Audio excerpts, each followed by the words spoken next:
Amigos, ¿cómo están? Reciban un cordial saludo de parte de Byron Huarquila, estudiante de la carrera de Derecho de la Universidad Católica de Cuenca, Campus La Troncal. El caso que les vengo a exponer es de Derecho Internacional, Grijalva versus Ecuador. Grijalva fue un ex miembro de la Fuerza Naval del Ecuador. Era capitán de la corbeta en la Dirección General de Marina Mercante. Por el cargo que ocupaba, llegó a conocer sobre detenciones ilegales y arbitrarias, torturas, desapariciones forzadas y de 3 personas que fueron asesinadas por miembros de la Marina. Grijalva denunció estos hechos a su superior en diciembre de 1991 y según la sentencia de la Corte Internacional de Derechos Humanos, también hizo pública esa denuncia en los medios de comunicación. 2 meses después, en febrero de 1992, Grijalva fue designado como capitán del Puerto Bolívar en la provincia del Oro, y en julio de ese mismo año el Servicio de Inteligencia del Ecuador comenzó una investigación contra Grijalva y contra otros agentes por diversas anomalías. La Corte inició la investigación basada en ¿qué? En notas periodísticas que decían que los pescadores eran extorsionados por el personal naval del Puerto Bolívar, denuncias contra el personal de Puerto Bolívar por presunto contrabando de combustible y también por el cobro a trabajadoras sexuales para que puedan entrar en los buques del Puerto Bolívar.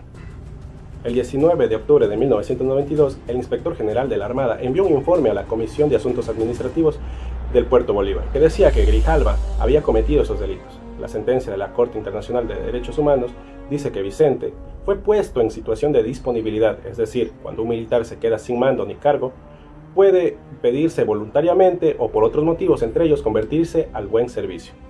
Esto es por mala conducta, ya que decían que Grijalva el 18 de mayo recibió la baja permanente de forma arbitraria, así lo decía la Corte de Derechos Humanos. Luego que le dieran la baja el 8 de septiembre de 1994, Grijalva presentó un recurso inconstitucional ante el entonces Tribunal de Garantías Constitucionales, hoy Corte Constitucional. En su fallo ordenó que en 30 días Grijalva sea reingresado a las Fuerzas Armadas para resolución y no fue cumplida. Meses antes, el juez penal militar de la primera zona naval dictó el inicio del proceso contra Grijalva por las infracciones que supuestamente había cometido el 13 de marzo del 2000. Se dictó la sentencia condenatoria, donde Grijalva fue condenado a 200 días de prisión correccional. Esa sentencia fue apelada ante la Corte de Justicia Militar, pero ese recurso fue desechado supuestamente por falta de argumentación. El 6 de diciembre del 2007, el juez de derecho de la primera zona naval declaró prescripta la sanción y solicitó el archivo del expediente. Vicente no tuvo que cumplir los 200 días de prisión. Y el procedimiento ante la Corte, donde el caso fue presentado, que es de la Comisión Internacional de Derechos Humanos, en el 2001, el Estado no cumplió con la sentencia del Tribunal de Garantías Constitucionales, que ordenaba la reincorporación de Grijalva a las Fuerzas Armadas, y se agotaron todas las instancias legales para remediar esta falta, pero legales solo localmente, ya que él apeló a la Corte Internacional de Derechos Humanos. Nos dice que esta Corte es competente para la resolución de este caso, ya que el Ecuador forma parte de uno de los convenios que se dictaminaron en 1984, convenios internacionales. Ahora vamos a las consideraciones de la Corte. La Corte resuelve alegando que este recurso no viene a configurar un sistema de cuarta instancia, ya que el Ecuador había apelado que este recurso viene a configurarse como de cuarta instancia. Pero la Corte Interamericana de Derechos Humanos nos dice que no viene a configurarse como de cuarta instancia, ya que no tiene nada que ver con el reglamento interno del Estado, y solo lo que hace es verificar el procedimiento interno para ver si está a la par con lo establecido en la Convención Interamericana, de la cual Ecuador es parte, por lo que es viable este recurso sobre el caso. Ahora hablemos del reconocimiento de responsabilidad.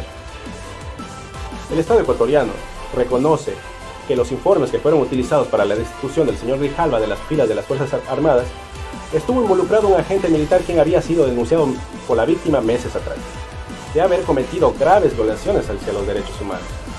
Y también acepta que el señor Grijalva no tuvo la posibilidad de conocer, participar y detenerse en el procedimiento sancionatorio que culminó con su destitución. Acepta que no se garantizó el principio de presunción de inocencia también. Acepta que también el señor Vicente Grijalva no contó con un recurso eficaz para la examinación de la decisión de destitución de las Fuerzas Armadas. Pasemos a las pruebas. Tanto el Estado como el representante pusieron a disposición de la Corte Interamericana de Derechos Humanos todas las pruebas documentales del caso. Aquí se encontraban los reportes militares, las denuncias, los códigos que se utilizaron para este proceso, etc.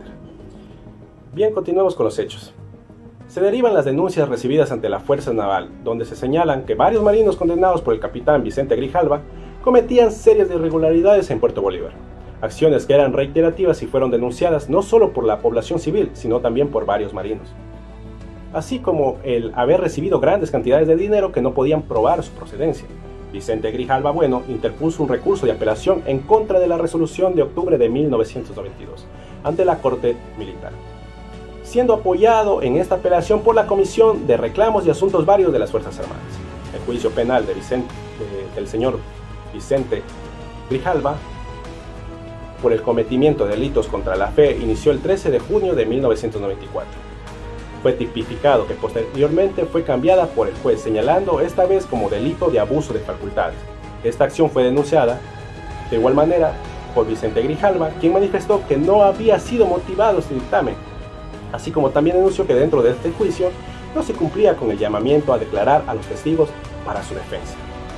Y el fondo del asunto es que en este caso se presenta como un proceso incompleto, ya que no se tomó en cuenta las garantías judiciales como en el proceso militar.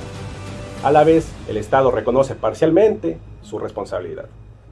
Las garantías judiciales que se practicaron en este caso, el Estado no se fundamentó bien para resolver este caso, y se encontraba en un estado de indefensión el acusado, ya que no contó con la información completa y detallada para su acusación. Por lo indicado, la Corte Interamericana de Derechos Humanos señaló que los procesos administrativos sancionatorios que se había efectuado en contra de Vicente Grijalva había violentado la garantía de imparcialidad, la cual implica que quienes integran un jurado no mantienen ningún interés directo hacia alguna de las partes, así como tampoco deberán estar involucrados en la controversia, lo cual permitió que este proceso ofrezca garantías suficientes que logren excluir legitimez sobre el desarrollo del mismo.